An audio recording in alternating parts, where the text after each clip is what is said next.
안녕하세요. 김태훈의 현명한 투자자 방송 시작하겠습니다. 오늘은 덕산 테코피아에 대해 다시 한번 말씀을 드리겠는데요. 이 덕산 테코피아는 기본적으로 이 반도체와 또 OLED 쪽 소재를 만드는 업체입니다. 정밀 화학 쪽에 관련된 회사인데요.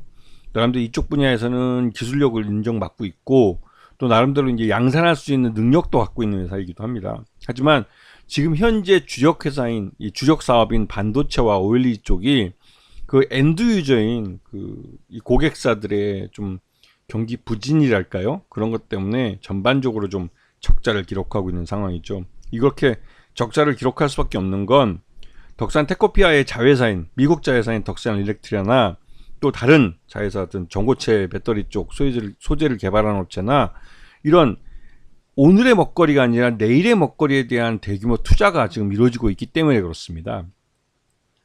지금 이 OLED 소재 쪽은 이 업체의 이제 주력 사업 중에 한 가지인데 덕산 테코피아가 만든 이런 중간체는 그 다음 OLED 소재 쪽으로 넘어가서 덕산 네오룩스가 또 이거를 관련해서 제품을 만들고 삼성 SDI 등이 같이 만들고 이거를 삼성 디스플레이 쪽에 넘겨주면 여기서 OLED 패널을 만들게 되는 것이죠.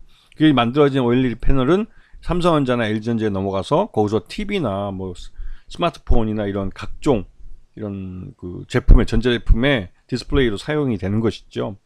그러다 보니 가장 핵심적인 소재를 만드는 업체로 그 중요성이 부각되고 있는 겁니다. 하지만 중요한 건 엔드 유저가 잘 돼야만, 여기가 화랑이 돼야만 투자의 이 생산량이나 이런 것들이 늘어나기 때문에 규모의 경제를 달성해서 흑자를 낼 수 있는 겁니다. 즉 이 말은 이쪽이 침체하게 되면 이쪽은 몸져 알아야 누울 수밖에 없는 그런 사업 구조를 갖고 있는 것이죠. 그렇기 때문에 덕산 테코피아는 이러한 천수답적 사업 구조를 좀 벗어나기 위해서 사업 다각화 차원의 다른 전고체 배터리 쪽이나 또 다른 이 의약품 쪽 이런 쪽에 소재 쪽이나 중간체 쪽에 투자를 많이 하고 있습니다. 지금 1분기 때 실적 기준으로 봤을 때 OLED 유기재료 쪽에서 한 40% 매출이 발생했고 반도체 소재 쪽에서 44% 정도 매출이 발생해서 이 두 곳이 전체 매출의 거의 90% 정도를 차지하고 있는 84% 정도를 차지하고 있어서, 그리고 나머지 지금 후발주자를 키우고 있는 바이오 쪽이나 또 이런 그러니까 2차전지 쪽이나 이런 쪽 소재 쪽이나 이런 쪽은 약 한 14% 정도밖에 아직은 매출에서 기여도가 낮은 상황입니다. 여기다 이제 덕산 테코피아가 이번에 공주에 새로 만든 정밀화학 공장에서 글로벌 빅파마의 비만 치료제 중간체를 양산을 해서 납품한다는 게 알려지면서 이거에 대한 기대감이 굉장히 커지죠. 왜냐면 글로벌 빅파마가 오다를 줄 정도면 규모가 어느 정도 있는 규모가 되고 이게 한 번 납품하고 말 게 아니라는 것이죠. 꾸준히 납품해서 들어가기 때문에 덕산 테코피아는 앞에 말씀드렸던 OLED 유기재료나 반도체 소재 쪽을 제외하고 또 다른 이 바이오 신약 쪽, 그러니까 이 비만 치료제나 이런 신약, 그러니까 제약 쪽에 관련된 중간체를 양산해서 납품하는 이러한 신규 사업을 가지게 되는 겁니다. 거기다가 미국 자회사인 덕산 일렉트라가 IRA법에 따라서 2차전지 분리막과 전해액에 대한 보조금을 수령할 거기 때문에 이러한 부분 때문에 덕산 일렉트라는 조기에 규모의 경제를 달성할 가능성이 높아지는 것이죠. 그래서 지금 1분기 실적을 보면 매출 예언은 늘었지만 영업이익이나 단기 순손실은 굉장히 늘어나 버렸습니다. 이건 굉장히 부정적인 것이죠. 그만큼 지금 투자가 많이 이루어지고 있는 그런 상황이기도 합니다. 그리고 이쪽은 최대주가 덕산산업으로 이쪽이 42.61%를 갖고 있고, 그리고 창업주의 차남인 이수환 대표가 이대주주로 10.54%를 갖고 있습니다. 그래서 이 덕산산업 이쪽에 있는 이 42.61%를 이수환 대표가 물려받아야만 이게 이제 덕산산업하고의 이런 덕산 그룹과의 이런 계열 관계를 정리하고 독자적으로 살아갈 수가 있는 거죠. 참고적으로 이 덕산 그룹, 덕산 산업을 갖고 있는 덕산 그룹 쪽의 회장으로는 큰형님, 장남인 이수은 대표가 올라섰죠. 그러면서 회장에 취임을 했습니다. 그래서 이제 일단은 경영권 승계가 이루어진 상태이긴 하지만 이 덕산 테코피아의 경영권을 동생이 완전히 갖고 이제 계열 분리를 하기 위해서는 이 덕산 산업이 갖고 있는 이 지분을 정리를 하긴 해야 됩니다. 자, 그리고 지금 현재 이 회사가 2차전지 쪽에 전극 보호제 소재를 만들어서 납품을 하고 있는데, 이쪽 분야는 이제 그 미국 자회사 통해서 이제 하고 있는 분야고, 여기는 미국 IRA법에 따라서 보조금을 받게 되어 있습니다.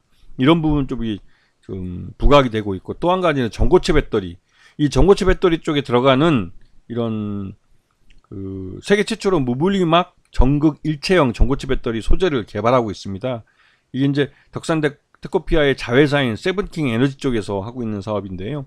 이렇듯이 덕산 테코피아는 오늘 당장 반도체와 OLED 소재 쪽으로 이제 특화되어 있는 기업이라고 하겠지만, 미래 앞으로의 먹거리에 대한 전고체 배터리 소재나 또 의약품, 바이오 그 신약 소재나 이런 쪽, 그러니까 중간체 같은 거죠. 이런 것들에 대한 투자를 꾸준히 하고 있는 회사입니다. 이 말 뜻은 성장성에 대해서 기대감을 갖게 하는 회사라는 뜻이죠.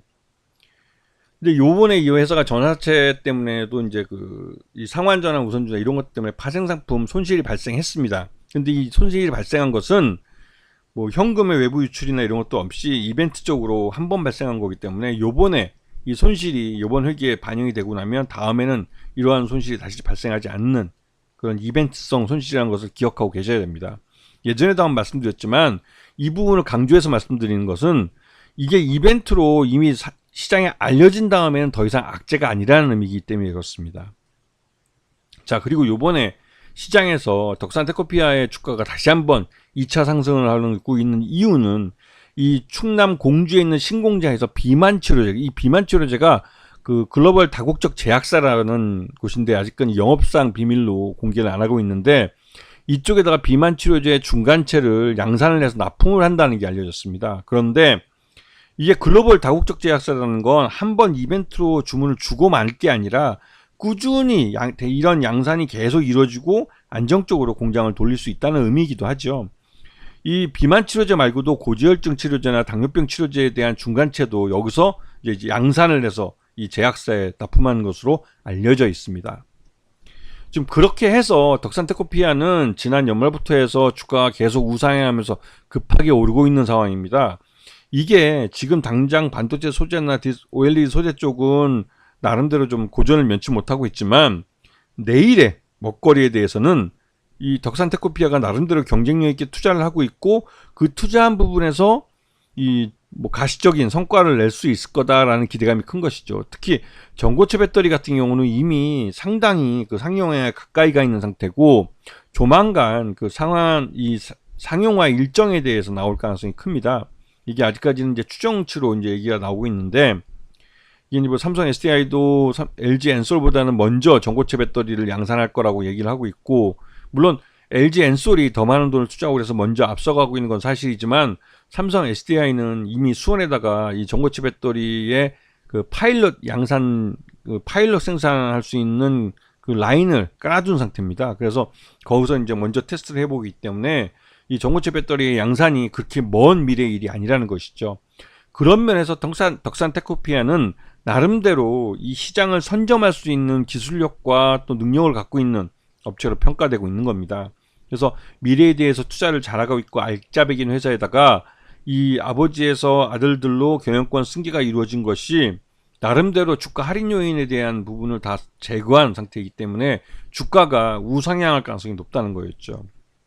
그래서 지금 이 반도체나 OLED는 기존 주력 제품들이 어느 정도 다시 이제 뭐랄까 좀 회복되고 있다고 그럴까요? 회복되고 있기 때문에 그런 부분에서 실적이 뒷받침이 돼주면 덕산 테코피아는 조만간에 흑자 전환할 가능성이 높습니다.